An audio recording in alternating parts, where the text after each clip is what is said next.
closed, he said, I shouldn't have closed.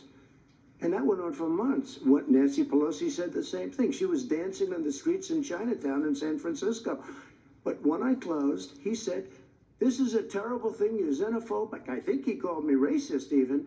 And because I was closing it to China. Now he says I should have closed it earlier. It just, Joe, it doesn't work. I didn't say either of those things. You certainly did. You certainly did. He said it the day after the president imposed the travel ban, just 10 days after the first identified case of coronavirus in America.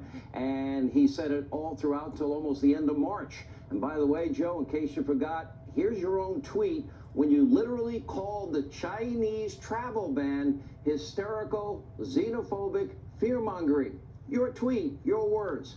And by the way, here's another post, Joe, from March, when you were still calling the travel ban hysterical, xenophobic, and fear-mongering. And as the president truthfully pointed out, Biden had a terrible track record when it comes to dealing with pandemics. Top Biden advisor, remember, admitted as much surrounding the disastrous handling of the H1N1 pandemic, or as Joe calls it, the N1H1. Take a look. I wasn't involved directly in the H1N1 response, but I lived through it as a White House staffer. And what I will say about it is a bunch of really talented, really great people working on it, and we did every possible thing wrong. And it's, 60 million Americans got H1N1 in that period of time, and it's just purely a fortuity that this isn't one of the great mass casualty events in American history. Had nothing to do with us doing anything right, just had to do with luck.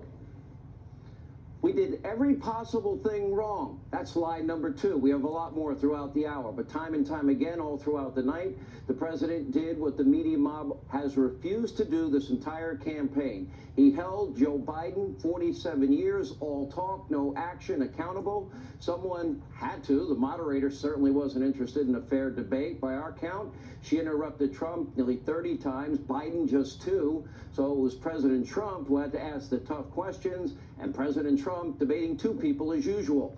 And by